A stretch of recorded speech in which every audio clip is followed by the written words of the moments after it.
নমস্কার, মায়ের রান্নাঘর থেকে সবাইকে স্বাগতম। আজকের রেসিপি মটরশুঁটির পোলাও। এখানে আমি গোবিন্দভোগ চাল নিয়েছি 500। চালটা 3 থেকে 4 বার ধুয়ে আমি ছেঁকে রেখে দেবো। 3 থেকে 4 বার ভালো করে ধুয়ে নিয়েছি। এবার জল ঢেলে আমি ভিজিয়ে রাখবো, 15 মিনিট ভিজাবো, তারপর ছেঁকে নেব। 15 মিনিট চালটা ভিজিয়ে আমি ছেঁকে রেখেছি। এবার একটা পাত্রে আমি চালটা ঢেলে রাখছি। গ্যাস ঢেলে কড়া বসিয়ে দিচ্ছি। এখানে আমি 3 চামচ ঘি দেবো। ঘিটা একটু বেশি লাগবে। ঘিটা গুলে গেছে। এখানে বড় এলাচ, একটা চক্রফুল, সাজিরে, সামরিক, লবঙ্গ, ছোট এলাচ, একটুখানি জয়িত্রী আর 4 টুকরো দারচিনি, 2টো তেজপাতা আমি ফোড়নটা ঢেলে দিলাম। ফোড়নটা 30 সেকেন্ডের মতো আমি একটু ভেজে নেব। ভাজা হয়ে গেছে। এখানে কাজু কিশমিশ আমি ধুয়ে রেখেছিলাম, দিয়ে দিলাম।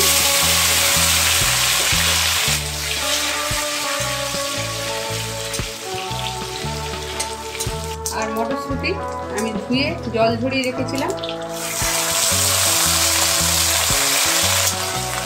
একটু মটরশুঁটি একটু ভাজবো। মটরশুঁটি ভাজা হয়ে গেছে। এবার আমি চালটা ঢেলে দিচ্ছি।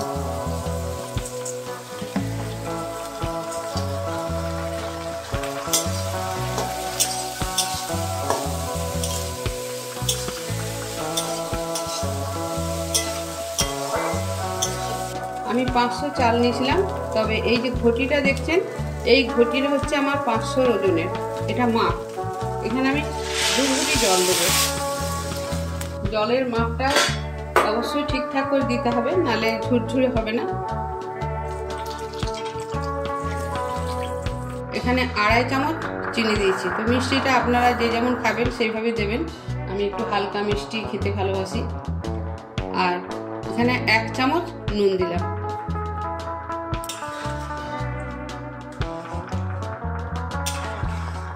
গ্যাস কমিয়ে আমি আধ ঘন্টা এটা সেদ্ধ হতে দেবো। আধ ঘন্টার পর আমি ঢাকাটা খুলে দেখছি।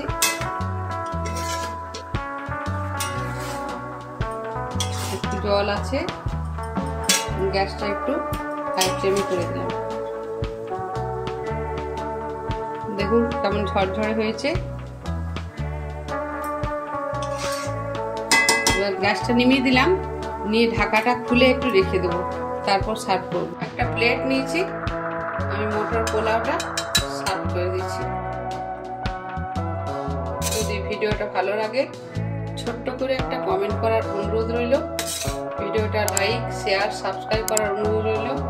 আপনারা সবাই ভালো থাকুন, সুস্থ থাকুন, সাবধানে থাকুন। ধন্যবাদ। ভিডিওটা কেমন লাগলো আমাকে অবশ্যই মতামত জানাবেন।